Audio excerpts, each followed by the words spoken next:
Hey. We are live. Hello, everybody. Hi. Welcome back to episode 2 of Grad Student Talking. This time, positively. I'm gonna start off positively anyway. Yeah. We'll see where that gets us. Yeah, really though. So we're having some technical issues with chat. To clarify, you are having technical having issue with the issues. chat. My chat's not showing, so I'm Sounds like a skill issue to me. Stanford. Yeah, usually is. So what have you been up to? Like, in terms of doing things for fun? Yes. No, we don't do that. Something. Come on, you have something.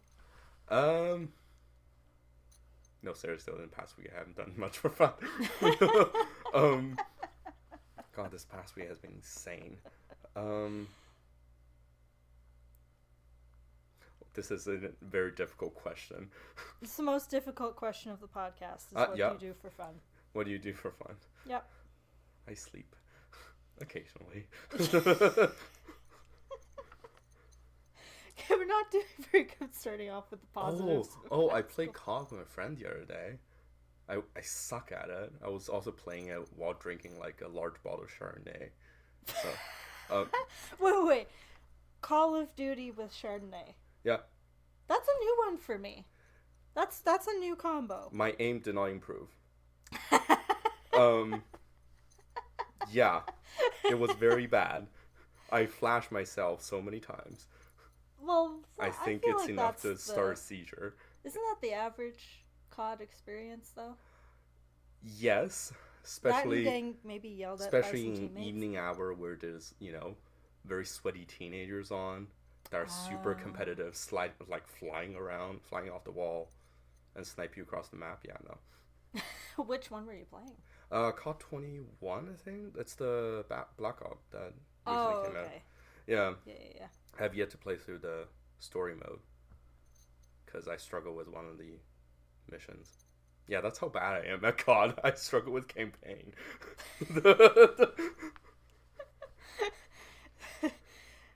Well, I can't say anything because I haven't played really much of Call of Duty at all, so... Don't. You're doing better than I am. It's not great for your blood pressure.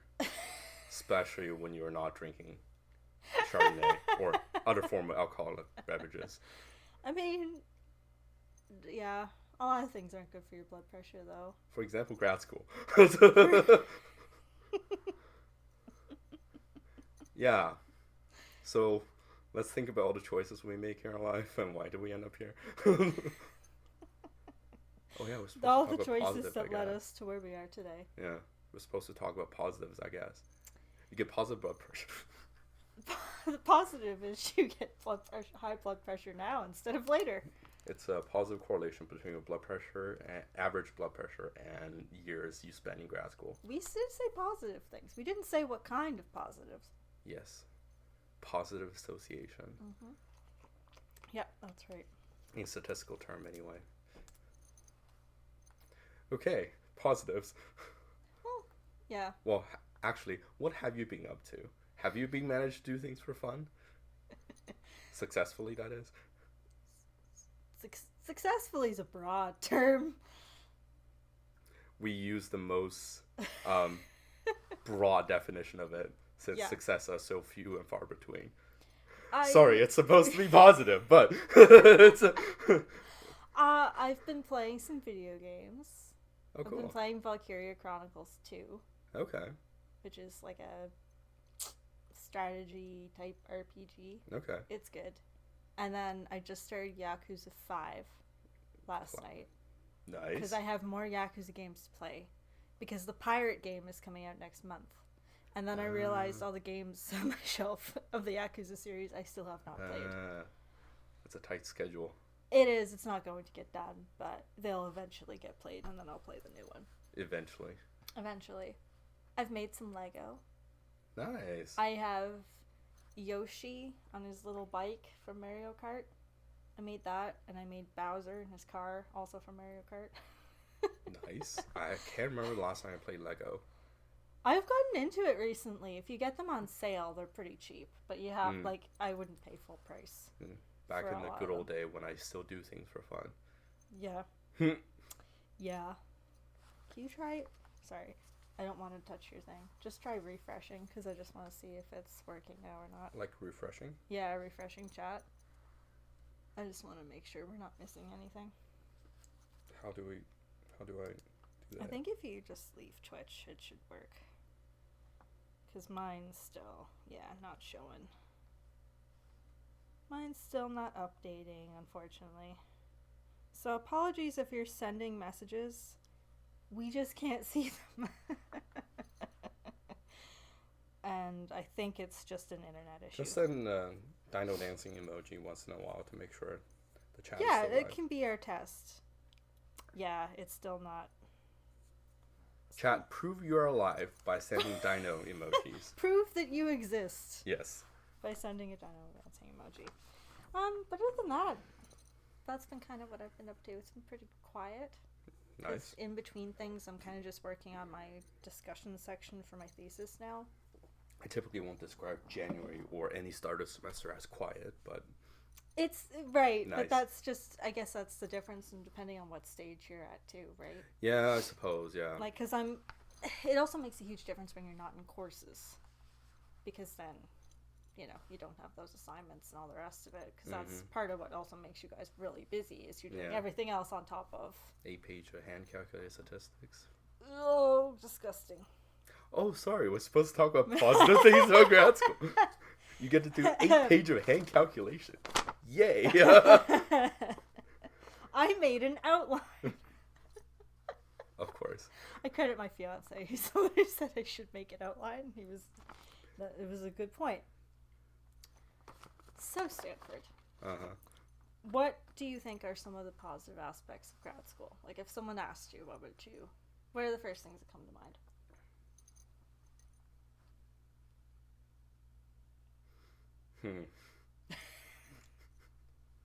It's been a long time since someone come up to me and be like, hey, say good things about grad school.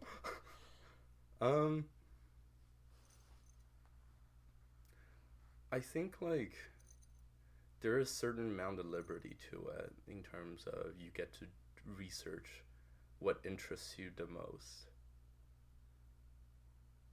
It's think about it this way, we live in a society where majority of our undertaking is about making a living. The majority of our undertaking is about, how to feed our family, how to, secure a, gainful employment, and all that. But in grad school, you get none of it. But you get to research what interests you and curious you the most. It's,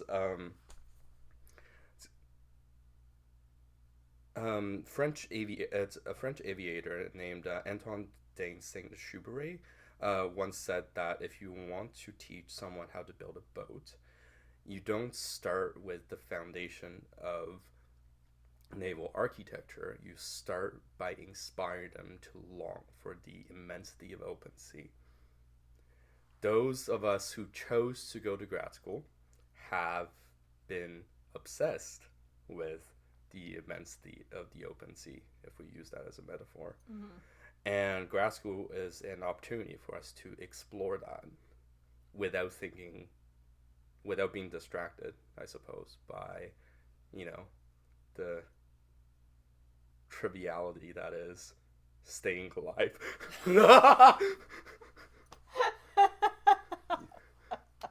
I don't know if I've ever heard staying alive described as trivial.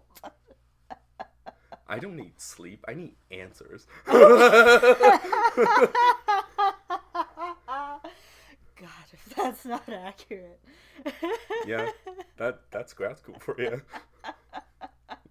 We long for answers, and grad school kind of encourage us and allow us to do that.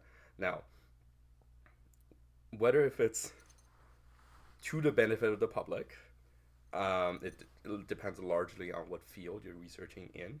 Yeah. Some fields are further away from direct public benefits than others.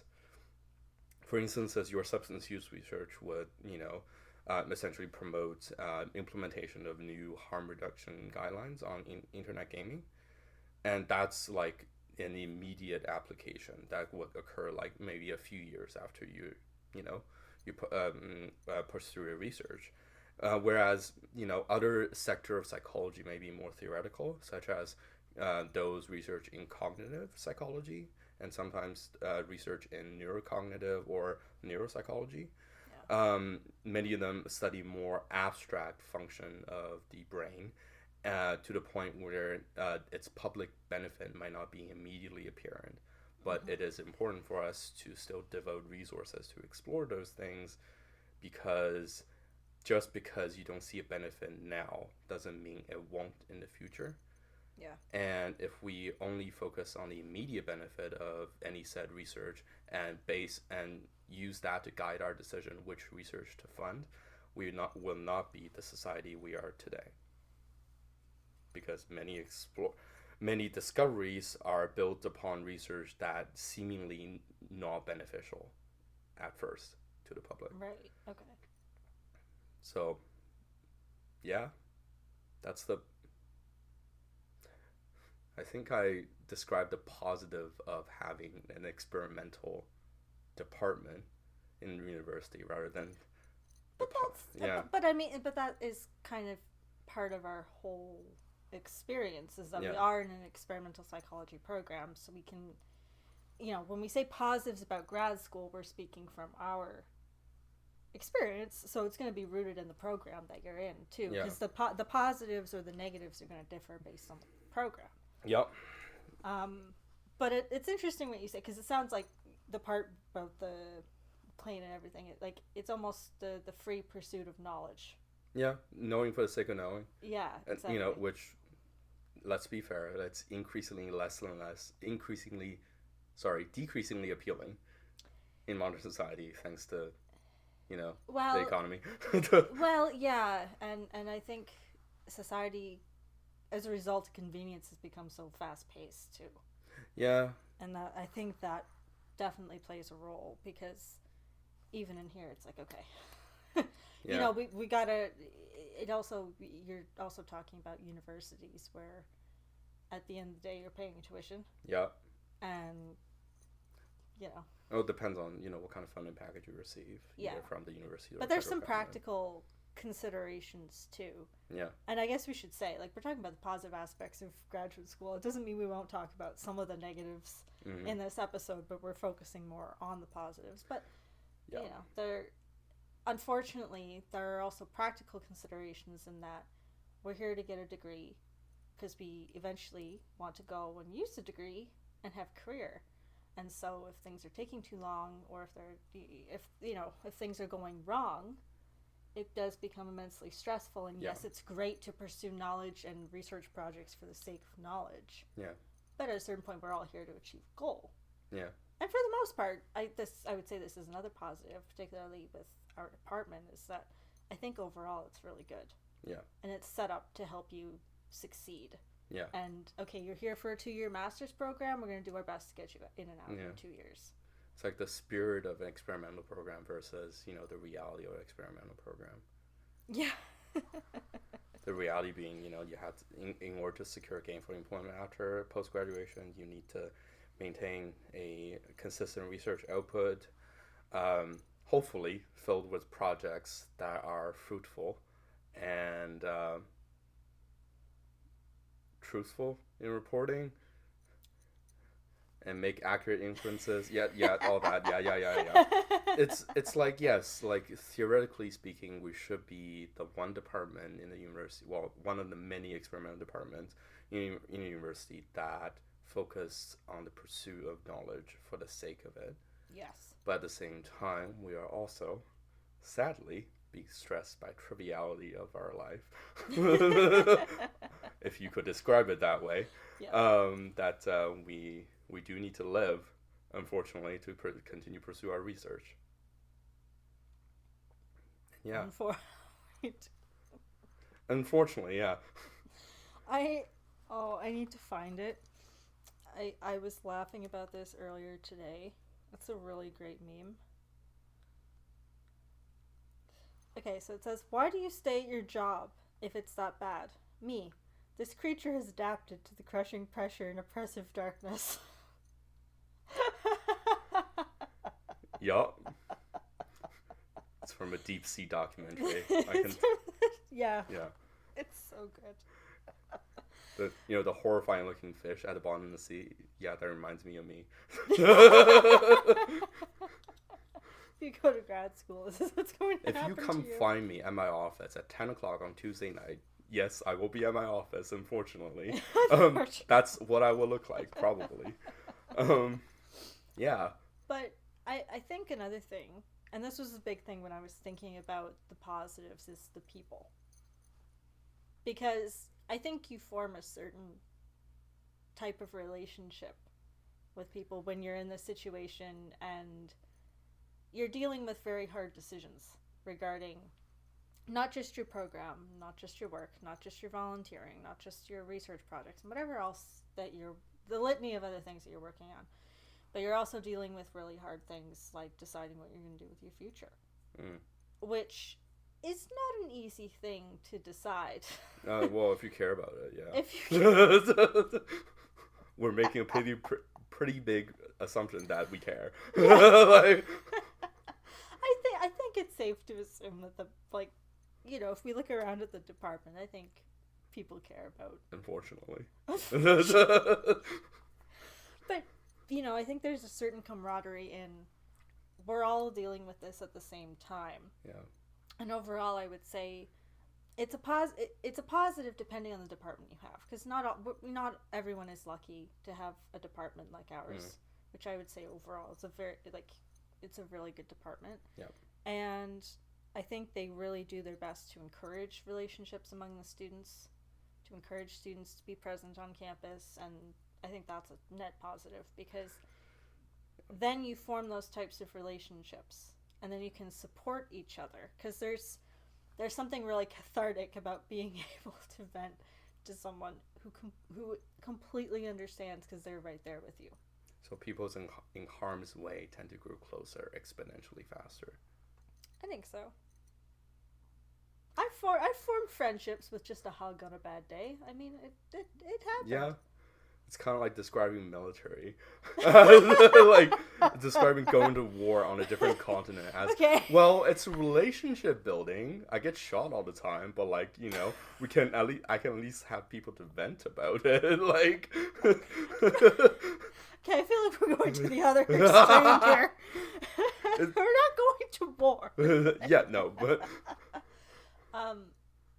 no, and I think there's also something really positive about not just the dealing with negative emotions positive side of it, but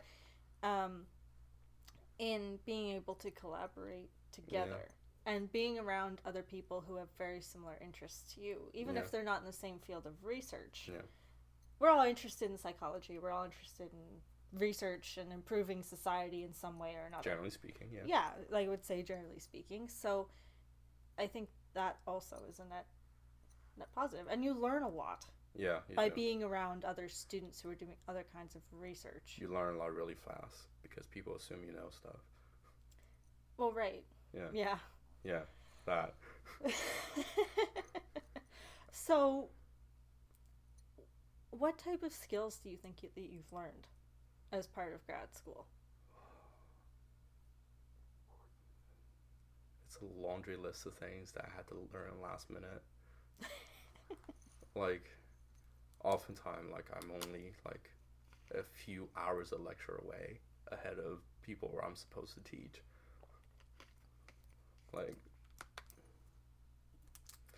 The biggest skill set I currently have right now is data processing, management, and analyses, and how to use public statistics to perform research, social psychological research. Could you break that down a little bit? What does that entail? The data management and all that. So every project you have, after your data collection, of course, if you have the component, after that you have a data set. You have sometimes an Excel spreadsheet well, typically you start with an Excel spreadsheet of numbers. These numbers are representing respondents' responses on a laundry list of questions that you have given them, and then each respondent is represented typically by a number or unique identifier. Data processing entails that you clean that data in a manner that it's ready for analysis, because when you first receive it, it might not all be numbers. In some cases, certain data collection software will return like simply words instead of numbers. Yes. Okay. For instance, instead of saying like 1, 2, 3, 4, 5, it will say like mostly agree or like very much agree, and like just report that in words. And Right. From a data analysis standpoint, you can't analyze that. You had to clean it. And in some cases, you have given the respondents option to respond in their own words. In which case, if you want to collapse that into a numerical value by coding it yourself and transform that into like one of the many multiple choices on a question or on a variable, you had to process that yourself. Okay. Well, do that and make sure everyone still matches. So that's data processing, so essentially getting your data ready for analysis. And data analysis then is essentially to make inferences. Sorry. How to say make inferences in common language. You make an educated guess on the truth, if you will. That would be a plain language version of inferences. So based on the number you got, you take a jab at what is the true condition in the population, which cannot be precisely known unless we sample the entire population, which we can't. And you make inference based on that using a variety of statistical technique. And data analysis involves you as analysis knowing what type of statistical test is best suited for a given objective. So that's kind of like the data processing and analysis part. Okay. There is like a lot more to it, which is why we spend years and years studying it, but that's kind of like the gist of it. So that's kind of part of the skill set that you've had to learn. Yeah. The biggest challenges after I've obtained that skill set is oftentimes people, based on the qualification I listed under my CV, assume that I know stuff when I don't. Because there are within the realm of data analysis and analysis technique, there is hundreds and thousands of them, and all of them drive different. All of them allow you to make sometimes subtly different, sometimes drastically different conclusions. Mm-hmm. Unfortunately, in the research world, especially in the sector of social sciences specifically, that competence is hard to come by, and which means that on many occasions, data analysis are hard on, with the employer not really fully grasping like what a given data analysis could do, if you will. But like typically in many cases, our competence is overestimated rather than underestimated. And the consequences of that is that I have to learn a drastic amount of statistical knowledge and skill set regarding how to perform analysis and choose analysis on the fly, as I was assigned task based on the assumed competencies of me, which is not quite accurate. So yeah, I would say grad school I learned about 40 to 60% of my knowledge is learned on the fly. That's wild. Yeah, it's, you know what's also wild? People assume I know. It's like it's hard to be like, I don't know that, but please don't fire me. Like, the answer is always this. I'm not familiar with that, but I can know how to do that in like a few hours. Yeah. Maybe. I don't know. That involves a lot of stimulant consumption, maybe. It will happen. Yeah. Will I go insane by the end of it? There's a very high probability of that, but that's a risk I'm willing to take. Don't worry about that. That's triviality of that's a future of living. Stanford problem. Yep. Triviality of living. It's literally like the best way I've heard that described. There should be a clip right there. Yeah. Yeah. You're gonna be our resident editor? You can make clips right in Twitch now. You once again assume my competency in video editing. No, literally, you don't really even have to edit. You like select the part you want to clip, and Twitch has a thing like integrated where you can even layer it. You know, where they do like the bit at the top and a bit at the bottom.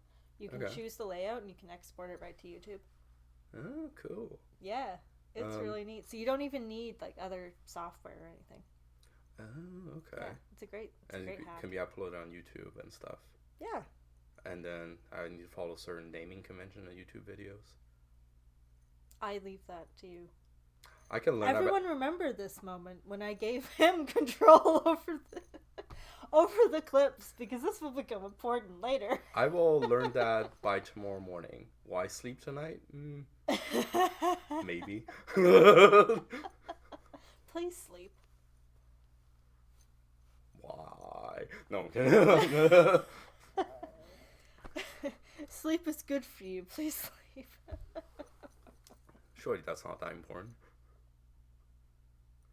That will also be important for later. So what would you say, what are some of the positives to the skills you've learned? Do you feel that it's contributed to your growth, like as a researcher, as a human? I can get employed. What? I can make money to support a triviality that is living. I would say that's a positive. You can make a good living, hopefully. Gainful employment. Yeah. And also, the skills also allow me to do like law analysis, like decent analysis, fairly quickly. Mm-hmm. Like, if you tell me that you have a specific research question you want to investigate, and you are using variables that are covered by any of the StatsCan survey product, I can probably get you the result by at the end of next week. Wow. If I have time. Like, I can, because the data is pre-existing, I can get that analysis result to you like in like lightning fast turnaround time. So that's really beneficial, since I am, for the most part, overly ambitious about what I can do, and it helps that I can do things fairly quickly to satisfy my ambition before my attention span no longer allows me to, which is challenging. So is efficiency at the core of it? Like, do you think having to juggle so many different things? Yeah. Has that made you more efficient? Yeah. And also, like, it makes my pitch to different collaborators so much easier. Like, you can watch their face change as they ask, "Oh, how quickly do you think you can do this analysis?" I'll like, I can get that to you by like this week. So like, yeah, mind blown. It makes the pitch a lot more like appealing, because what that means is, like, you know, you can devise a research question. I can get the result to you in very short order, and like introduction and the writing part will take, I don't know, like a few months, and then you have a paper, and it's appealing to them, because, you know, to some degree, academia do prefer efficiency, since we are pressured to be efficient and productive. Sending a dino dancing. To make sure the chat is alive, yeah. Yeah. I just felt like that was a really important part of our podcast, is that every once in a while there needs to be a dino dancing emoji. Yeah. What were we talking about? ADHD earlier? Yeah, about that. But that's amazing that you can do that. Yeah. Because I've seen your stuff. Well, I have not seen your stuff, but I've seen your screen when you're working in, like, Stata. I can and show you my stuff. Sorry, that sounded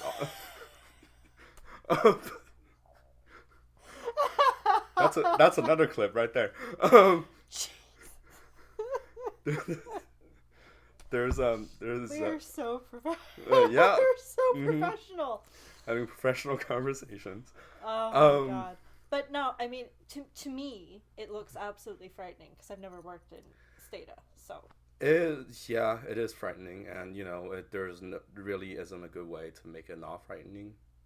But I mean, to me, I'm sitting here thinking I see that as a positive that you're able to work with it, because I feel like you're, like, comparatively speaking, I feel like your knowledge of statistics and working with different statistics programs is a lot better than mine. So I would see that as I don't know. I would see that as a positive. Like, anytime you're learning how to use another program, that's another feather in your cap. Yeah. To say that you can use it, right? The one thing I don't have control over is the writing time. Sometimes, I have a project sitting on my desk. I did an analysis 2 years ago. And still haven't written that. Didn't have time.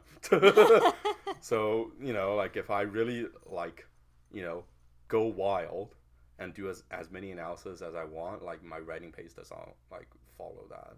Yeah. Writing is a lot harder for me than, doing the analysis. And sometimes, if I collaborate with other researchers from other disciplines, such as that of sociology or social science, sometimes that means, I just can't write on my own purely, in which case the pace is then further dependent upon my collaborator and how busy they are. Yeah. So, when in the giant, the broad,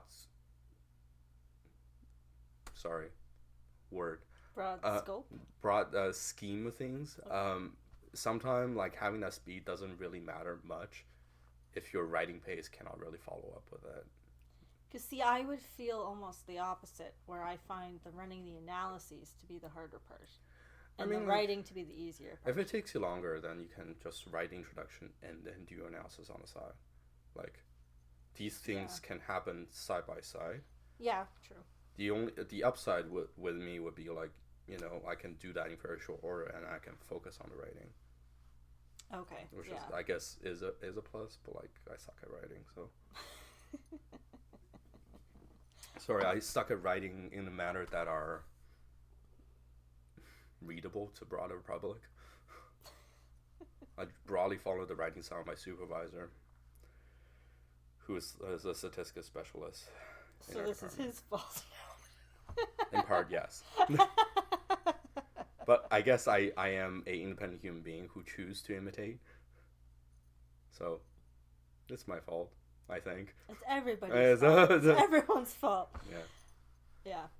But I would say another positive, speaking of supervisors, is that now everyone's experience is going to be different. I've been really lucky. I've had really amazing supervisors, for my honors and now for my doctoral program. Mm-hmm. So I feel really lucky to have that, because to me, she's like a role model to me. Yeah. And I really look up to her. She's been hugely supportive of all of my ambitions. She's been offered, I think, really constructive criticism when it was needed. And I think I've grown a lot as a student and researcher and at some point doctor, which is strange. Yeah, soon. The imposter syndrome, dude. Doctorate, soon. Trademark. TM. No, but yeah, the imposter syndrome is huge. And I would say the positive, especially when you have a really good supervisor, is that when you feel the imposter syndrome and, oh dear God, I can't do this, you have a supervisor who can tell you 9 times out of 10. Feel it more. Yeah. Yeah, really. Actually, you really do suck that bad. No, 9 times out of 10, the response is, "You're fine. Everything's fine. everything you're feeling is normal. It's going to be okay. I don't think I've ever heard that from my supervisor. Yeah, different personalities. Yeah. My supervisor is crazy smart and having trouble hiding his facial expression. Yeah. So I grow like very quickly and rapidly as a researcher and as a graduate student. Yeah. That growth spurt is painful. Do you think you come out the other end of it better than when you started? Oh yeah. Yeah. Yeah, I can't look at my honor thesis anymore. I don't think any of us can. No. By the time you get to this point, right? That thing should be cremated and erased of all earthly existence. Yeah. The only thing good about it is properly formatted APA 7 tables. There's nothing else. Something. Like, there's a lot of students when they're doing the honors that can't do APA. Which I guess we should clarify for those who aren't familiar. APA is I guess broadly, like a referencing guide. So American Psychological Association, that's APA, what APA stands for. And they have their own stylistic guide, as many professional associations do. Yeah. Sometimes journal will have their own styling guide too, which is annoying. We can talk about that. But APSM is very, very widely used in, I would say, social science circles. Yeah. There's also like American Sociology Association, ASA format. Although I've never heard of that. I think that I thought usually they used APA in sociology. Yeah, it's APA is like very, very widely used. I think like the other one would be like MLA. Yeah, that's more so in English. Yeah, that's more so in English. But the idea basically being that it provides us with a guideline of how to format documents. It's most widely used, especially for undergrad, for referencing. So every time we take information from another source, we have to reference it. And APA basically tells us how to do that in a way that's understandable. It provides a standardization of professional communication within, social science circles. Yeah. Does it, mandate our communication be readable? Well, no, obviously, since many of our paper is utterly not readable. That's something we need to work on. But yeah, APA 7. But that in itself, I mean, to have that as a skill. Because writing APA 7, that's like the bare minimum. I know, but we say that, but yet still, I mean, you're always learning new things. Yeah. I still make mistakes with APA, even now, because sometimes certain things don't come up until you're writing, and then you're doing something new, and then you realize you've been doing it wrong. But it's still a skill that you learn that is, I think, transferable. In some way, yes, I guess, but it's kind of like, a grad's like... You're going to need it, though, if you're publishing in the majority of journals. Yeah. And even, if you're... Depends on which journal. Oh, absolutely. But a lot of journals do require APA 7. There's, like, a lot of journal now just, like, format-free. Also. That's nice. Yeah, I think, we pay them like a ridiculous amount of article processing charge. Maybe they should format it for us, just saying. Oh, that's too much to ask. Oh, what I'm talking about. I'm sorry. So, speaking of like transferring research. Yeah. What do you think about conferences? Do you think that is a positive in terms of grad school? Like, what's your take on that? You get to learn how to socialize professionally. I don't know if that's like unique to like academia. Like there's also a bunch of other occupation and like sectors, if you will, that will provide you a similar opportunity to like learn how to socialize professionally. Yeah. Also to like present in front of like an awful amount of people who may ask you very, very hard questions and all that. Conferencing in general like helped me learn how to like speak in public without embarrassing myself. Well, it's not guaranteed that I won't be embarrassing myself, but the probability has been significantly lowered since my undergrad. Yeah. Yeah. Anyway, please don't look up. If there's a recording out there with my first ever CPA presentation, please don't look it up. We're going to put that on the VOD channel. Everyone, Yikes. quick, find it and clip it. No, but even as a student, what do you think you get out of going to conferences, like in terms of the networking and meeting other people? You learn a lot about how to, first of all, survive in grad school. Uh-oh. I think we're still good. Yeah, surviving grad school. Also learn about like emerging research. Mm-hmm. Like about, a big problem with psychological research is always going to be where to go next kind of thing. Right, and yeah. conference help you learn that. It's kind of like the key central needs of conference that the conference is trying to address. Exchange of ideas, essentially. And it goes on your CV. Again, helps you survive in academia. Right. You learn about employment opportunity from time to time if you're willing to move. That is. And yeah, I think that's like the central reason why I would choose to go to conference. Right, yeah. Most people just go there for their CV. Let's be honest. I find, but I have to say, I mean, when I filled out applications for funding for conferences, one of the questions they'll typically ask is, what do you get? I'm paraphrasing, but basically, what are you getting out of it? Right? What is the benefit of you going to the conference? And most of the time, I've been saying, like, well, I'm a new researcher in the area of substance use. Yeah. The amount of things that I know is this much. The amount of things I don't know is huge.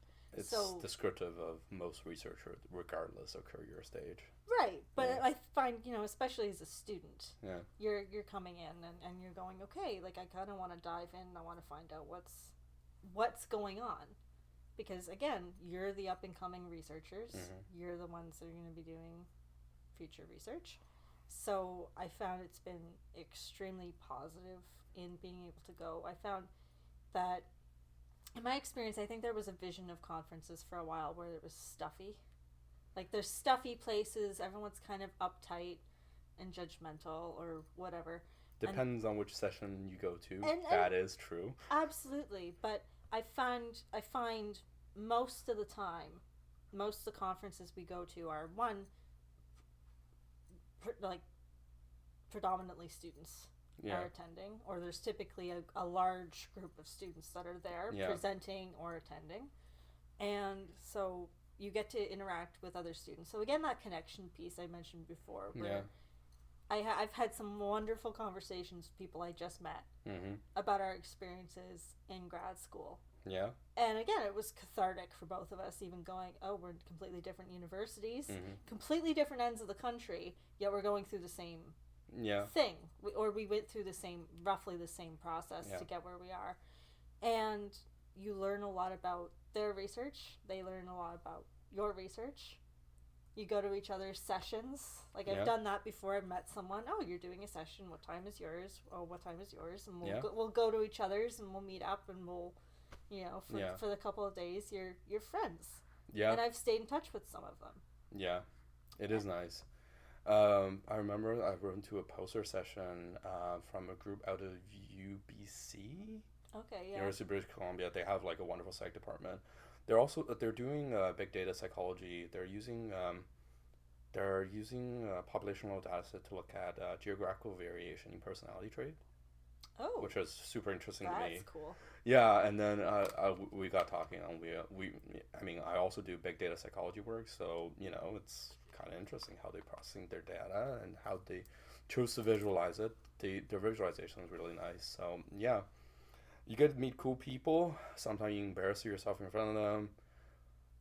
Sometimes you don't forget about these embarrassment for a couple of years and scar you for that amount of time, maybe forever.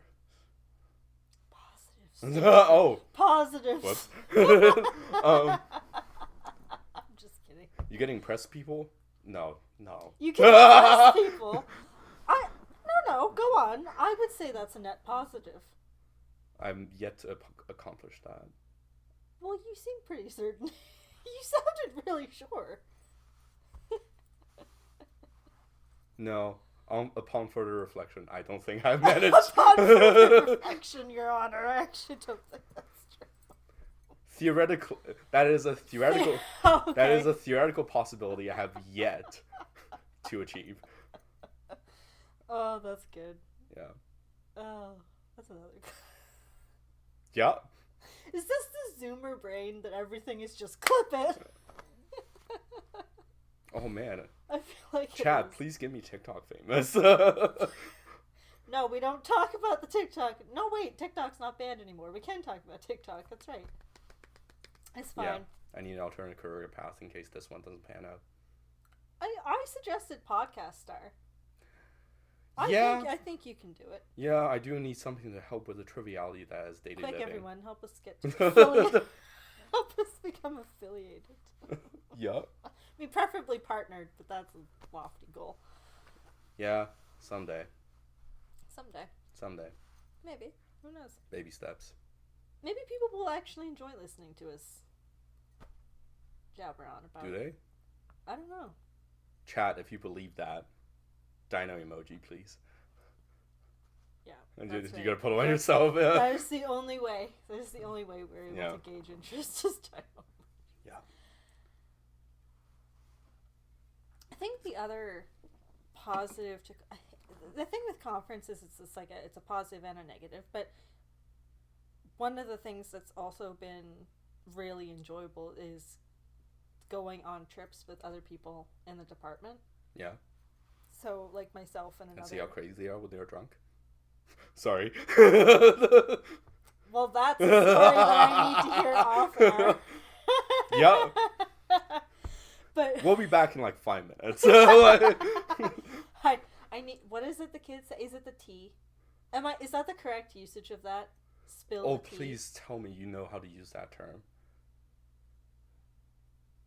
I am not on the tick of talks. It's not a TikTok thing. Tea. That's like very common usage among spill like, the tea. It's spill the tea. Right? Yeah, correctly. Okay. Just think of me like a grandmother, and you're trying to explain social media, okay? Because I'm still on like Facebook and Twitter. You're not in the correct age range for a grandmother. Just saying. Yeah, but like I knit, and there's an obligation of you to know. I like fuzzy sweaters. I don't know. There's a lot of overlap. Continue. Someone has sent me before. It's like a TikTok of all the different lingo. Yeah. And I've misused every one because I get them all confused. So. And you are a Twitch streamer? Well. Get good. I don't know if we call this. We haven't caused a controversy yet. So we need to do that, and then we're officially Twitch streamers, I feel. Yeah. I feel like every streamer has just like a controversy that pops up every couple months, and that's kind of for the course. Jesus, really. what will my first controversy be? Stanford done math wrongly. Or someone dug up like a video of me presenting for the first time in CPA. I feel like that's not controversial. That's just students learning, which that just me embarrassing myself. Yeah, nobody look it up. The conferences, yes, conferences. But every time I've traveled for a conference, I've gotten just as much out of visiting a new place as I have going to the conference. Yeah, you could explore different cities. Also, I should mention, instead of going to a conference, you can just go explore a city. Just find an excuse, go to a city. You can do that. Yeah, you can do that. Instead of a conference. So, I wouldn't say that's a benefit attributable to conferences. No, that's true. That's if true. you need an excuse to visit a place, I'm sure you can find one. Well, I guess you do have a good excuse for conferences to ask for money. Well, and for some students, right, we ask for funding, and if you're funded, then sometimes that's the only way they would get to be able to travel. Yeah. Is with the conference funding, and so when you're not at the conference, you can spend some time and explore a new place. And I found some recent conferences I've been at have done tours. Okay. So when I was at, it's Canadian Society of Addiction Medicine. Yeah. That's one of the bigger, I would say, kind of substance use or addiction related organizations in Canada. It's one of the bigger substance use and addiction conferences. Yeah. And this year it was in Hamilton, Ontario. And I wish I could remember that. It's the Peter Boris Center of Addiction. Oh, okay. In Hamilton, Ontario. And it's an absolutely amazing place to visit, and just an amazing resource for Hamilton to have. Yeah. Because it's dedicated to mental health and substance Yeah. use. So they have the hospital, like Emerge and everything is on one street, and you go up, and then there's this huge center. Mm-hmm. And you're walking down a hallway, and you're seeing that there's there's wings for anxiety and eating disorders and bipolar disorder and comorbid disorders, which is basically like disorders that are occurring together. And they are also very dedicated to research. And so again, like as a student, I'm soaking up every minute of that, because it's so wonderful to see that a center like that exists. And it's an opportunity I wouldn't have gotten if I wasn't a student attending a conference. Yeah. Because it was, as far as I remember, there wasn't an additional fee. It was just you could sign up and go as part of the conference. Mm-hmm. And a lot of conferences will also have like sessions for students, like mentoring. Yeah. So the Canadian Psychological Association has that, which is kind of the biggest psychology conference in Canada. You can go and you can meet other veteran researchers or clinicians or whatever part of psych you're in, and you get to talk to them and ask them anything. Yeah. Hopefully a question that won't embarrass yourself. Yeah. There's no such thing as a stupid question. They say that. They do say that. There's always the question to embarrass yourself. What's the most embarrassing question I ever asked? Oh, do tell. I think like there was one time I asked for like a statistic that's like right in front of me. It's on a poster. And I was like, oh, what's your like, I forgot what it was. And they're like, I'm like, oh. It's on the poster. I'm blind. I'm sorry. But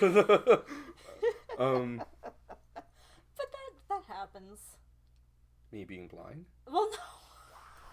Yes. Making more mistakes. often than I want to, yes. But making mistakes while presenting. I mean, everybody has presentations that don't go your way. Most of my presentations don't go my way.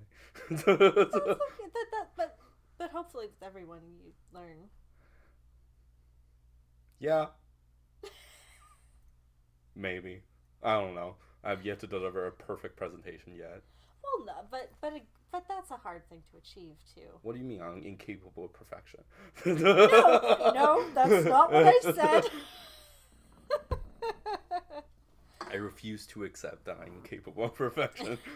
But I think that speaks more broadly. I had someone tell me this the other day about, like, we as grad students tend to be harder on ourselves than anybody else.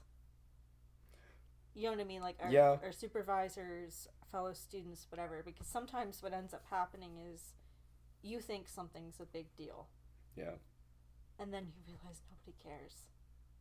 Or everyone else dealing with the same thing. Like, you know what I mean? It's not as big of a deal as you initially thought it was. Yeah.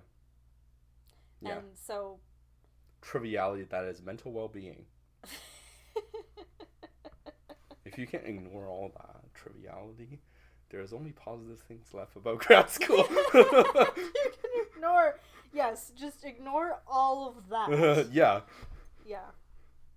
But again, I think that goes back to the value of the support that I think we all offer each other. Yeah.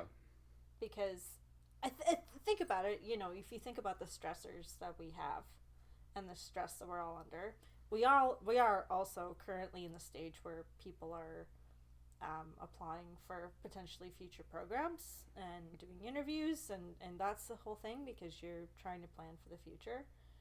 And then you can talk to one another. And I think that's the value of, especially when you have a collaborative department like ours. I think collaboration is generally the best route, personally, rather than competition when it comes to graduate school because there's enough competition.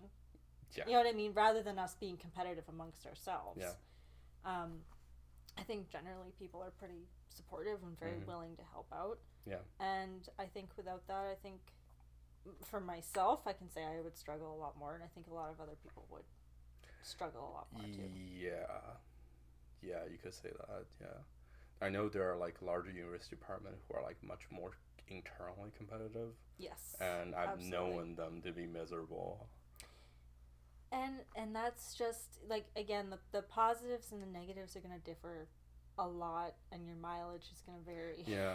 So like, again, like a different university will have different size of psychology department, and then like different level of resource accesses. But at the same time, psychology is one of those disciplines where it doesn't really matter which university you go to, because unlike physics or chemistry or like any other STEM field, if you will, your equipment really doesn't matter. It doesn't matter how much money your department have. It matters only what level of competency does a given department have, essentially. In which case, it's generally speaking much more productive for one to choose their graduate program and experimental graduate program specifically based on the supervisor they want to work with, and preferably in a smaller department where people are much more approachable and less competitive. But like this would differ drastically when it comes to like other fields, for instance, as like physics. Well, how much physics research you can put out depends like a lot based on how much money you have for equipment. Right.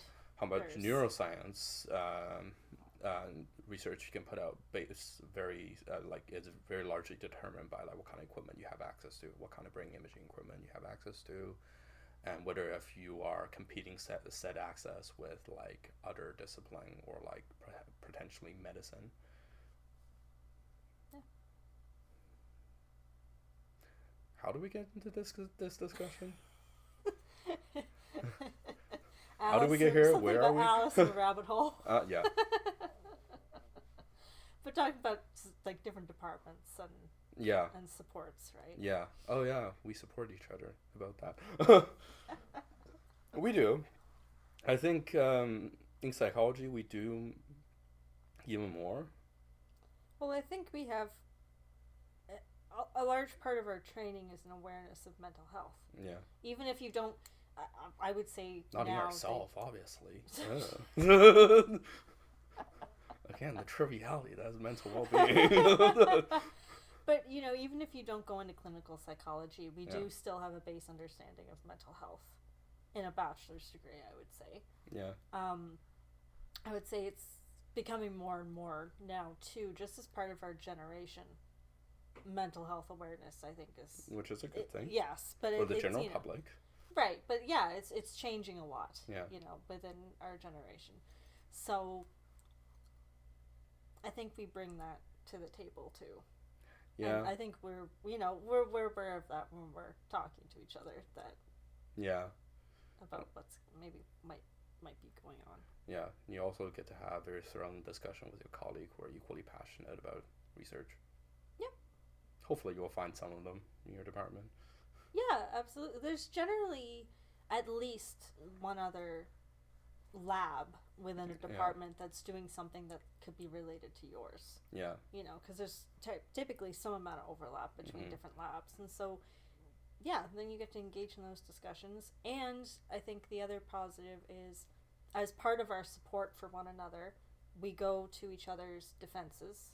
Mm-hmm. And you also learn quite a lot doing that. Yeah. Going to people's defenses and seeing what they're actually doing. Yeah. So you get to support them. That's always, because no matter if you're doing a proposal defense or your final defense, it's a huge accomplishment. So you offer support that way, and then you also offer support. I believe that's pronounced embarrassment. It wasn't. Nobody look at my honor defense video. If there is a video out there. Okay, well, I can't speak for your honors defense. Yeah, it's probably bad. But that's okay. But it's all part of the learning process, right? Because honors is supposed to be kind of like a test. Yeah. Right? You're testing the waters before you go into a master's, and it's like a mini master's. Mm-hmm. Yeah. So you learn from it. And I Yeah. would say that's the main thing. Because no matter what, you, any time you're learning anything new, you're going to mess up. That is going to happen. You're going to make mistakes. Aw. I know. It's a really unfortunate reality, and it sucks. And it feels bad at the time. But I look back on it now at all the times I got documents back that were just full of red. You know, track changes in Microsoft Word. Yeah, sea of red edits to make. Yeah. And then I look at it now and I can see an improvement in the edits that I'm receiving. And there's concrete things like that I think that you learn as part of any type, you know, a training program. That isn't that positive. Yes. It is discomforting at the time when you receive the feedback. You might need a few days to muster up the courage to open the file in the first place. And like another extra day to, you know, cry about it, you know, with a bottle of Chardonnay. And then you work on it, and then you know better now for the next time. And you swear to yourself that you'll never embarrass yourself like that again, and then you will do that again. I think, and I would say, because some of this is going to be true for any sort of training program, but I think something that's maybe unique to grad school too is that grad school by its nature is competitive to get into. So I don't know, I don't think of myself this way. But typically speaking, the people who get in tend to be higher achievers. I don't know how I got in. Same, bro, same. But, you know, we're around people who... They must adapt to the broad definition of high achieving then. We didn't get a strict definition of what that entails. But we're around people who are starting nonprofits. We're around people who are doing new up-and-coming research, some of which hasn't really been done in the field. And I think that there is something to that is really inspiring to me. Like, to see what people are already doing, and they're still in grad school. Yeah. To push the frontier of psychological science. Right, and or anytime... fuck shit up like no one has ever done before. Yeah! But even anytime anyone gets a paper published, that's amazing. That is knowledge that is now being transferred. Now comes the time to reflect on what you could have done differently, and you find all the typos that you somehow didn't find, and all the above. And maybe a few years down the road, you wish that shit was retracted. I think my first paper isn't that bad, though. I think that's the only good thing I can say about my CV. Your first paper wasn't bad? Yeah, it wasn't bad. Okay.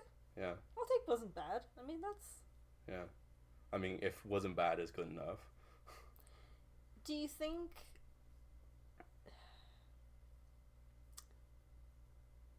because we, especially when you're dealing with courses and potentially research work and teaching and your thesis or your main project, do you think that you adopt a certain level of...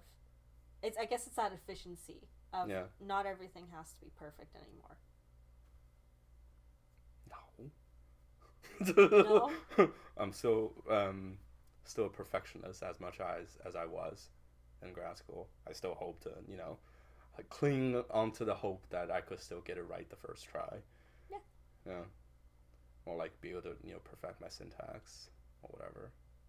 I know at the end of the day, like typically after every study I did, it will be like, oh, could have done that better, I think, and all that. But I mean, that is an acceptable level of imperfection in psychological science, I think. I hope so. I hope so. We hope. Please don't fire me. But yeah. Do you think, because I'm just thinking, you know, we talk a lot about sending off edits and getting criticism and learning. Do you think there's a certain amount of humility or like learning to take criticism that you have to adopt to Oh, that's easy. in grad school? Alcohol. An extraordinary amount of alcohol. Is it Chardonnay by any chance? Or does it How? not have to be Chardonnay? Any alcohol will do. Okay. There's more economic option available, such as vodka.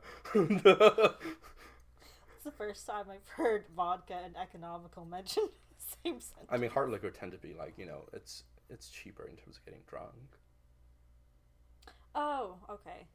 Yeah, if That's if your end I goal, get where we're going. your end goal is not to enjoy the alcohol, it's to intoxicate and not feeling things anymore. Gotcha. Vodka do it very well. The only thing you can taste is alcohol and maybe a little bit of potato. We don't advise people to to take this advice, but please don't try this at home unless you're a grad student, in which case go off, King. If you're also dealing with the triviality that is daily living and mental well-being. So, Stanford taking constructive criticism. Alcohol is also a solution. It's technically a solution, actually. Anyway, constructive criticism.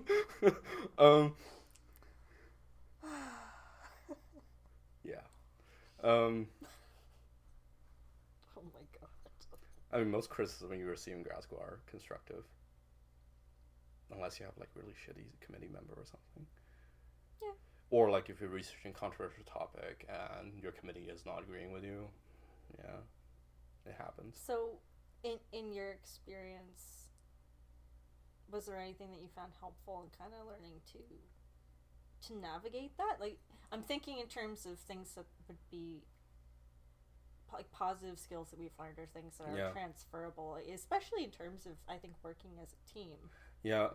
I mean, a lot of most feedback I receive in grad school are constructive. In some cases, also another thing you need to learn in grad school is what feedback to ignore, if you will. Yeah. Because, you will get a lot more of that when you're trying to publish stuff, because oftentimes reviewer 2 specifically, for some reason, will say very ridiculous. Reviewer 2, the bane of my existence. They often say some outrageous shite, and that happens. And also in research in general, sometimes if your reviewer or committee member isn't as familiar with the specific topic that you're researching, sometimes they make feedback that are not exactly helpful, if you will. It's not not constructive, or it's just not essential.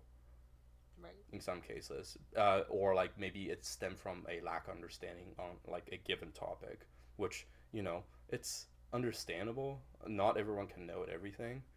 And just because they sit on a committee and they are in the department employed as a professor, that doesn't mean they know everything there is to know about every topic. And that's fine. That's an accepted imperfection in psychology, but that also means that not every feedback you receive will prompt action that are necessary, or revision that are necessary, should I say? Something could be as trivial as, I want I don't know, a certain statistic to be there, even though it's math it yourself. It's this formula right here. Just do it. Undergraduate stats, bro. Get good. This is sounding a lot like a skill issue. Yeah. It could be as trivial as that, or something they're I'm a little taken back with how you approach this, or how do you define it, or how you measure a given concept, and without realizing, this is either the standard, what the field does, or this is already 10 times better than what's are currently being done in the field. So little things like that. But I would say most criticism and feedback I receive are really constructive. And so as part of that, just trying to think of the right way to word this. do you think part of it is also sort of having confidence in your own work? You know, to be able to look at criticism and identify, okay, this seems like something I could build on. Okay, I don't think that's it's applicable. hopefully this is less confident but more knowledge. Right. Okay. Because reject a criticism based on confidence sounds terrible to me. Sorry, when I say confidence, I mean like confidence in what you did. I have none of that. I'm a grad student, for God's sakes. I'm not sure about anything I do. Not sort of like arrogance. I don't mean sort of arrogance. I mean more just being settled in. This is the study that I did. This is what I also didn't do, because sometimes some of the comments that you get, it's like, well, okay, but that wasn't the focus of the study. Yeah. So you wouldn't address those comments. Yeah, you want to address those because you understand, like, you know, the scope of it. You know, I typically reject criticism based on like the understanding of literature rather than just confidence. I often hand in my work and reserve the assumption that the majority of stuff I did was wrong. Yeah. Yeah. But as students, I mean, to a certain extent, that's what we're. Yeah. That is our assumption sometimes going in, because sometimes you're doing it as you go along. Yeah, and you know, typically you would submit the least wrong version. The least hopefully. Wrong. I always like saying that, least wrong. I mean, sometimes so you know, again, like when in psychological science and any science, honestly, there's a level of inaccuracy and discrepancies that are just accepted because, again, unfortunately, we're incapable of perfection. Because sometimes we don't know what question to ask. Sometimes we don't know what would be the right way to ask a certain question, what would be the right way to measure a certain concept. We don't always get it right, and that's okay, because the bar is somewhere in the basement. Seeing how many ridiculous articles do get peer-reviewed and somehow still get published. And to a certain extent, too, it sort of presents a safe space for failure, because you're sending things off to a supervisor. It's kind of like is going to be it's kind of like the bar is low, make your own bar. Yeah. So in which case there's a certain amount of value to it to have, you know, imposter syndrome, I guess. Yeah. Or lack of confidence and all that. It's like, yeah, if you do things poorly, there is still a very good chance that your thing will get published and be spread around. So the onus is on us to get things right, or the least wrong possible, as we seem fit, because the bar is low, right? Again, this is different across different fields. In many other fields, the bar may be much higher. But psychology... Excuse me. Bless you. Thank you. Psychology is a very special field. And especially in that perfect replication is not possible. Because with something as malleable and unstable, if you will, as human mind, exact replication is not always achievable. So and also even after a century of psychological science, we still know very little about human brain, right? We know a lot about treating it. We know a lot about, you know, what factor influence it, and yet these things are continuously being updated and renewed and, you know, revised and you know, and things are changing very fast in psychology literature because it's so new and touch upon a subject that are so poorly understood.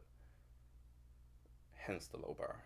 It's because, it is in the nature of the scope of understanding of a given subject to have such instability, if you will, in our, you know, established understanding of it.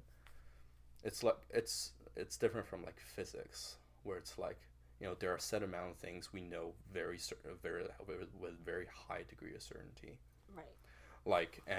We can prove that by performing very simplistic experiment and we observe the outcome, which is, many physics and chemistry lessons have labs. You can observe many physical and chemistry principles directly with just a simple replication experiment. There is no such thing in psychology. Well, there are some. But I think there's also a movement now towards trying to increase the replication of psych studies. Exactly. So, more specifically, the movement is to essentially improve upon our existing research practices to make it more reproducible within reasonable limit, if you will. Yeah. Because as an article I read recently point out, I think it was 2008 point out, with any fields investigating topics that are poorly understood, you're gonna have non-replicability, because building a research enterprise with the sole goal of being of making every single study you conduct 100% replicatable contribute nothing to scientific progress. If every single one of your study is 100% replicable, that means you are only electing to investigate well understood concepts and essentially copy and pasting from old studies. You're not making progress. If you march towards a poorly understood topic, you will inevitably going to go down promising paths that are false. You inevitably research and stumble upon a seemingly consistent principle where it was later proven false. That is an essential feature of scientific progress, and pursuing 100% replicability is counterproductive. But it is, however, the onus is on us to improve research practices as much as humanly possible to avoid non-replicability simply due to poor research practices. And I think we're sort of lucky too, as graduate students, that we're coming in at this time, because there is much more of an onus on making your data publicly available, making what you did more publicly available as much as is possible. Yeah. And so the great thing with being a student is we're not 20 years into a career having to learn new things. Because sometimes, I've heard from other professors, that sometimes that's difficult because you've been doing something for so long. I mean, what is academia but a lifetime of learning? Right, but especially when you're learning new systems and things like that, I think I've heard from other professors that it can be challenging. Not that they don't want to do it, but just that sometimes it's more challenging because you're not a student anymore. You know what I mean? For us, this is kind of our day to days where we come in expecting that we're gonna have to be learning how to use a new system, and we're gonna have to learn how to use a new method of doing this. And I think sometimes for professors it can be a little bit more challenging. Yeah. But we're coming in and we're going to have that knowledge, and we're going to be the ones that are going to have to enforce this going forward. You know what I mean? Yeah. We're, technically speaking, we are the next ones up to do research. Yeah. We're the ones that are going to be conducting more of the research, so the onus is going to be on us to continue all those initiatives. Yeah. To clarify, there is essentially non-replicability, and it's our own damn fault, and we fucked up. And there is non-replicability that just happens. Oh yeah. It's kind of there's a car crash when people are driving fucking stupid. And there is a car crash where it just road is fucking slippery, and maybe your winter tire kind of worn out and you didn't know about it, and it's an accident, right? Yeah, it's not inherently a bad thing. Driving is inherently risky. Yes. And after a certain amount of time, there tend to be an accident, and most of the time it's all your fault, and it's not a very good reason to stop driving. Yeah. The only thing we can do is to drive better. Hopefully, anyway. And drive only when you have a will to live, which is a separate issue. Let's not talk about that. You're seeing really dark undertones. Essential feature of grad student. Yeah, having a dark sense of humor is probably an essential feature. I feel like we all use humor to cope. And memes. Cope. Cope. Yeah. But again, that's part of the merry little band that we have going right now, right? Yeah, precisely. So, applying for funding. Do you see that as a positive skill to learn? Or do we just look at funding as, I don't want to even think about it anymore? It depends. It's like how easy it is to convince the public to care about your research subject. Right. Like, I would say that that's a skill, though, that you would have to develop and learn, because in order to do that, you have to be able to present your research in a way that people outside your field can understand. Yeah. And then also see the value in it to the point that they would want to contribute financially, or in some other way. Yeah. However, I would point out that this promotes a mindset that all scientific pursuit should be immediately beneficial to the public. And this is... Unfortunately, that is not always the case based on what fields you're in. I am fortunate enough, I am investigating topics that are of immediately public relevance. You are also, yes, Amy, with your substance use research. Some others, less so. It's very hard. If you study human brain and human mind just for the sake of studying it, understood it better,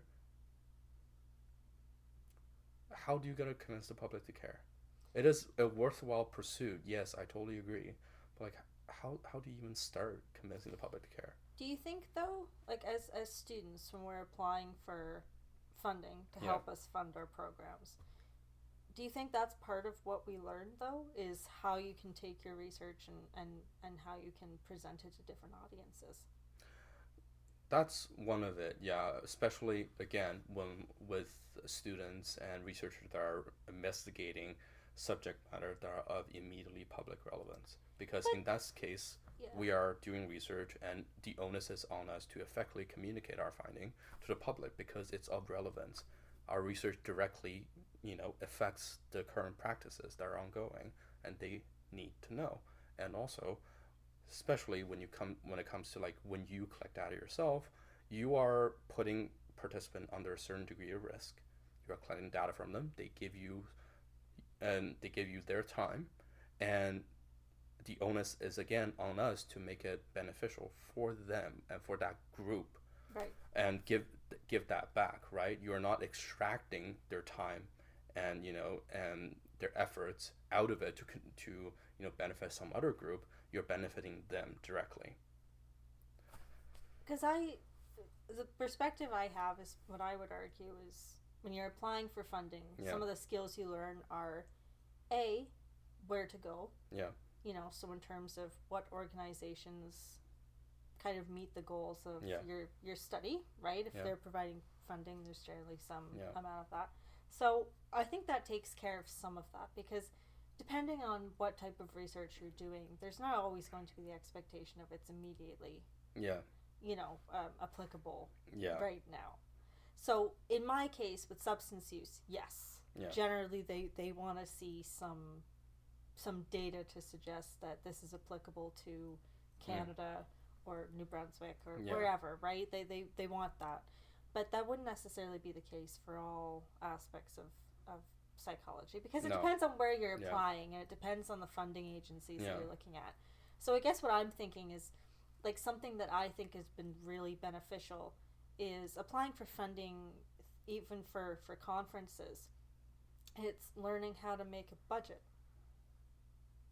which I'm not great at, but I've learned some of that okay, you have to tell them roughly how much is your trip going to cost, or I've been involved in some projects where, and I'm still learning this now, but where you're learning how a little bit, I guess, of project management stuff. Yeah. Of, well, how much funding does this need? Yeah. What resources do you need? How long is it going to take? Like, you learn some amount of that by doing research too. Like, how many participants do you need to recruit? Where are you getting those people from? Pre-existing data. I know. Yeah. Must be freaking nice. How many participants do I need? I have 30,000. I can do the analysis by next week.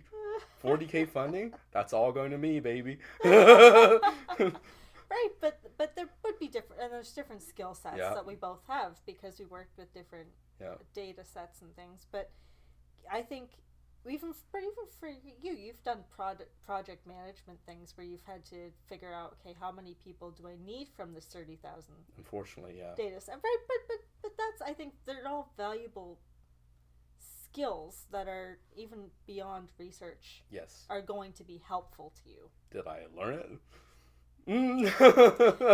Have I managed my project well? We Well, didn't say we did it well. We just said we did it. yeah, poorly. Look, it's credit or no credit, and we got the credit. So. Yeah. It's all that matters. Yeah. The upside about pre-existing data and me doing analysis on my own using data already collected is that I can involve significantly less people, and I don't have to manage like a larger team and Right. like report to a external ethic board regularly and all that. And that's beneficial in that I can take on multiple projects at once on very different subject matter, because the short turnaround time, the lack of administrative thing I had to do. Unfortunately, that also means most of my shit is not funded. most of the research I'm doing it for free. So Yeah, which is one of the hard, as we kind of just alluded to, it's one of the tough parts. yeah, so Research is getting funded. whenever I ask for funding, it's kind of like, well, so all this funding is just going like to you. There's no expenses, or I was like, yep. Why do you need our money? I'm like, well, there is this thing with the triviality of living. I can't quite do the thing I want to do if I'm not like, I don't know, breathing. I would like to eat this week. I would like to eat this week. Something, presumably mostly nutritious stuff, I hope. Well, I guess. You made the mistake of telling me what your diet consists of, so I don't believe you anymore. What my diet consists of. Not great things. Anyway. Chinese takeaway. Yep. Wendy's. Both respectable options. I'm not Yeah. knocking you for that. Yeah. I'm just teasing. Whether if it's a good diet to be on, well. Fat food is food. You're not going to interview my cardiovascular system, so, they can talk. I'm sure they're doing fine. It's fine. Everything's fine. And the world's not going to find out otherwise. This is fine. Yeah. This is fine. Yeah. Everything's fine. Yeah. Alright, my diet is not. I mean, is a most grad student? Like, I have yet to meet a grad student with good diet. Like, comes with the territory. yeah. But especially when you're busy, Half her diet is you're working caffeine. long hours. Yeah. Yeah. Unless you're really meal prepping, it's hard. Hey, have you considered like liquid food? Have I considered it? Yeah. No. Okay, let's move on. I should specify. Like smoothies and all that are great. I like smoothies just fine. Like a very fortified smoothie. What do you mean fortified? See, this is when I get nervous. Like, we're talking about you take a sandwich and you blend it and hope for the best. Sorry, I'm not like my friend who shall remain unnamed who blended a Baconator with fries and Coke. Yeah, see, that's the That's thing not fortified. That's fucked up. But see, that's part of the problem, is that's what I associate with liquid food now. And every time I think of that, I feel sick. Sorry, I should clarify. By liquid food, I don't mean you fucking liquefy it. Okay. Okay. I mean Explain. foods that are made as liquid that are actually taste vaguely acceptable. Like Ensure or Boost? Something like yeah, that? like a Okay. protein shake, but like with like more nutritious value, and save Yeah, you from I'm not against that. yeah, you save you from hassle of like I don't know, eating every day. I don't know, but then I still like the texture of food. So, see, this is the problem. Where and when have you acquired such taste for luxury? We're in grad school. Not garden party. I'm sorry. You're right. I should temper my expectations. You're gonna see me next week. Just boost. Next month's IV. IV, yeah, right. Total parental nutrition, baby. Oh my god. Save you from getting up. You know how we talked about efficiency earlier? Well, we didn't mean just efficiency with tasks. Everything. No. If my career ever got to that point, that's it, man. I'm gonna find it a different career. Well, I think that's an improvement. Yeah, probably maybe. Yeah. Liquefy. Eventually, at 50-year-old, I'll be like Stephen Hawking. How did we get to the positives of grad school and somehow we got to liquid food? You do what you gotta do. This is true. This is true. Yeah. Yeah, also, like, I guess you can take on, like, grad school much more, like, chill. If you don't really have aspirations and you just want a place to hang out and you do only what program requires you to do, yeah, sure, I think you can live pretty chill. But, like... get good. Part of it, and I would argue this is also a skill that I think a lot of us have had to learn. In my case, like the hard way, I think a lot of people, it's the hard way, is the power of saying no. You say no? To some things, yeah, I've had to say no, because I just haven't had the time or the energy. You find time. You cut back on your sleep. What do you mean saying no? Well, what I mean by saying no is that sometimes, like, we get sent a lot of opportunities, or your supervisors trying to get you involved in things. I just say yes to all of them. And I did that, and my schedule was nuts. And so part of it was figuring out. Part of it was time management, so I got better at that. Okay, this does not need to take 5 hours, right? It can be done in a satisfactory way in like 2 hours. Let's say, right? You don't need like an hour to eat. You only need like 15 seconds to hook up the IV. You can just sit there and work all day, and you don't have to eat or get up at all. Sleep? What's that? Just like hook up like another IV with caffeine. I appreciate the irony that we're psychology students, and yes, we're not clinicians, but we're still somewhat educated on health, I would say. Health?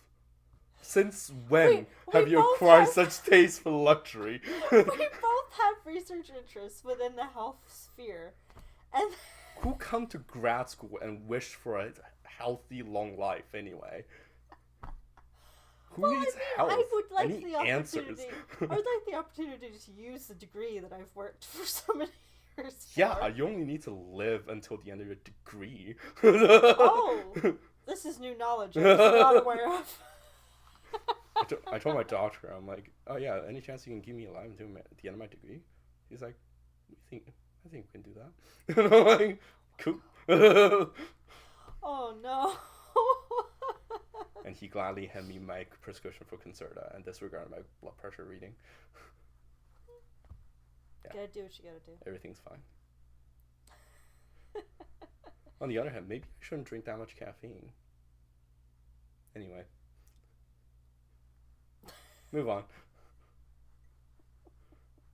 What other positivity we need to talk about today? This is day 363 of telling Stanford to please cut down on caffeine because you're scaring me. It's fine. It's fine. This is fine. Everything's fine. Blood pressure reading? That's fake news. Yeah. That's fair. If you don't like it, it's fake news. Yeah. Blood pressure is a social construct. I don't know if it works. Turn the number upside down. Yeah. Blood pressure. I don't know. I think I've said most of what I've found has been really positive about the experience. I would say also, like, I'm more passionate about my research topics than I think I ever thought I would. Yeah. Just the obsession that sets in. Yeah. But I think it's sort of a healthy one where you're sitting there going, I feel like I'm doing something meaningful. I feel like I'm doing something I find rewarding and interesting. And people pay you sometimes. People pay you sometimes. But if you think about it, I mean, how lucky are we to be able to say that? Yeah, that's how true. how many people can say that they're doing something, even if it's stressful and it has its negatives, but are doing something that they are genuinely passionate about, and we get to do that. Yeah, very few in this society. And hopefully, and you know, the track record seems to suggest the majority of people that leave these programs end up in positions where they're doing the things that they want Yeah. to be doing. Yep. And again, yes, it's competitive. Yes, there are hard aspects to it, but I mean, we're very privileged and very lucky Yeah. that we're going to be able to do that. Yeah, exactly. Not everyone have the financial resources to be able to pursue a degree simply out of passion. And there's a certain amount of luck Yeah. involved in, you know, getting funding, getting in. Yeah, getting funding, getting in, you know, having interview at a reasonable time and not 4 a.m. in the morning. Oh, yeah, that happened. And yeah, all the above. Yeah. There's a certain degree of luck to it. As much I don't want to admit it, there's a certain degree of luck to it. For sure. So, what are your final thoughts about the positives of grad school? Thoughts? I have no thoughts. Thought? A single thought? Not a single thought. I am out of my brain cell. I am out of my thought quota for this week. You've done enough thinking? Yeah. Okay. Yeah. That's come to grad school if you want, I guess.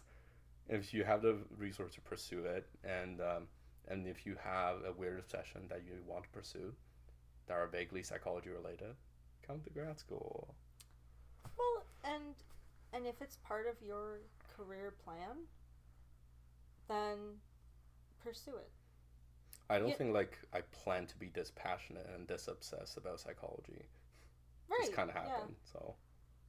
But and I would argue that I can't really think of anyone in our cohort or in any cohorts that I've been a part of, because I'm a dinosaur now in terms of a student, where people weren't passionate and they weren't excited about what they were doing.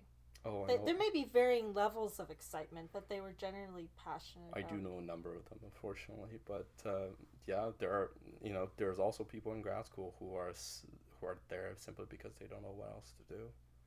Oh yeah, and there's always going to be that element as well.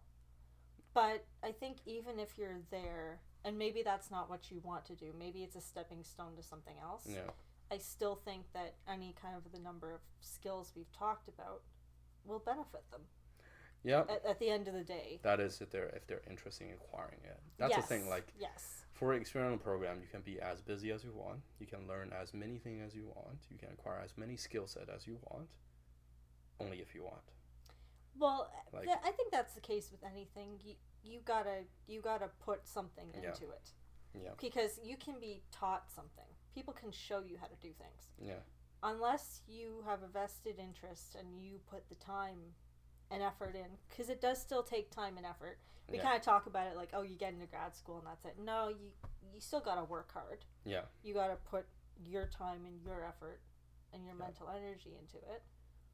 But the hope is that when you do that, the reward is, again, the skills that you learn. You become more passionate, you become more knowledgeable, and are able to then mentor upcoming students, which to me I think is its own kind of reward. Yeah. When you're able to see students who are going through what you went through, and maybe you didn't have a senior student there, and you can be that to them. Yeah. You know. Or, you try to be that to them, and they're not doing well. And that's not your fault. But, and yeah, that's part of it too, is sort of the art of letting go. It's like, sometimes you do your best and things don't turn out the way you want it to be. And it's not because you did something wrong. It's simply because, well, not everything is within your control. You can convince someone to care if they don't. And, it's hard. I would say it's hard. It's not impossible. It is hard, though, to convince someone to care. And for some, like, if we reflect on, the phrase I opened this podcast with, for some, like, they never really got inspired too long the immensity of, that is knowledge to be learned and to be acquired in psychology. And the other kind who are not quite suitable for academia are simply those, unfortunately they are not capable of comprehending, research methodology, how to do literature search and all that. Unfortunately, that's a reality because there is a degree of like cognitive ability to it. Like you need to be able to comprehend, very long, like very difficult to read passages, and be able to extract information out of it, and make synthesize a large body of literature, hundreds of hard to read passages, and synthesize that into like a few sentences to support their certain analytical design. Not everyone can do that, and there's no shame in not be able to do that. And I've seen many grad students come and like not be able to do that and like drop out. Then there's no shame in that. They did their best. No, not at all. I mean, unfortunately, some of it is trial and error. Yeah. It's I mean, the majority of folks that are coming into the department are folks that are in their early 20s. Yeah. That's young. Yeah. We're still like, that's young still to be deciding what do you want to do for the rest of your life. Yeah. Especially if you're pursuing a grad program. Yeah. Or any type of university program, because it is expensive. It does take a lot of time. Yeah. Et cetera, et cetera. And unfortunately, some of it is trial and error. Yeah. And you get in, and maybe sometimes you figure out that it's not what you thought. Yeah. Or it's not what you want to do. Yeah. And that's okay. Yeah. Like, in some ways, it's better that you find out now. Yeah. Rather than also, I'll go all the way we through. should also encourage the fact that they tried. Yes, they tried, absolutely. because like I would never know. I could be the limited competence I've achieved. I could be this level of competent in doing research. I wouldn't find out if I didn't do a master program. My goal was clinical. Yeah. For the longest time, I was going to do clinical psychology. Yeah. And it wasn't until that I was offered to see here, because I applied to experimental and clinical programs to kind of see, and I got in here, and here we are. Yeah. And I don't regret the decision that I made. I'm very happy with what I'm doing. But so there was some trial and error in that too, Find out, what you're good at and what you really, really passionate about and what you really, really liked. Yeah. It takes trial and error, and, good thing we're finding in our 20s. Yes. And doing it now. It's good to find that out earlier rather than later. And some folks go and do something else for several years, and then they come back to grad school. And I find with those folks too, it's interesting to talk to people who maybe they have a family, they had a previous career, because they come in and they have a different mindset on it too. Yeah. Right? I don't know how to explain it. It's just you. I think you just come in with you're more mature. You have a more mature outlook on things, and you have more life experience. Yes. And unfortunately, you grew an appreciation for, the importance that is personal health. Ew. Triviality that is daily living, again. The podcast where Stanford dunks on the value of personal health. Yeah, self-care, what's that? What's that? Sounds nice. Yeah. Sounds like a luxury item. A luxury item. Yeah. Anyway. Sounds like it's expensive in the in-game shop. Sounds like it requires like a premium subscription of some sort. It's like the paid battle pass. Yeah. But you gotta grind all the way to the end of the battle pass. Uh-huh. Yeah, and at the end it's a self-care. Yeah, no thanks. Yeah, and that's disappointing. Yeah. Like the reward is disappointing at the end, because that's how all battle passes work. Yep. And along the way it's like shitty skins on your weapons, maybe unique outfit that are not quite unique. Yeah. Oh, look, it's the same outfit, but a slightly different blue. Oh, yeah. $20, please. Yeah. Yeah, next episode, internet gaming addiction and loot boxes. Can we please? Yeah. Oh, I want to dunk on the game industry for 2 hours, man. Do it. Yeah, be happy to. Yeah. So, to anyone in chat, does anyone have any questions for us? Any recommendations on things that you would like to see us do and or speak about? Except for self-care. We can't speak to that. Except for the thing that's vaguely related to psychology, no, we can't do. Yeah. Yeah. I don't know how to refresh your chat. I'll let you do it. I don't trust myself with your tablet. It's a very nice tablet, by the way. Oh, thank you. So fancy. I didn't buy it. Oh.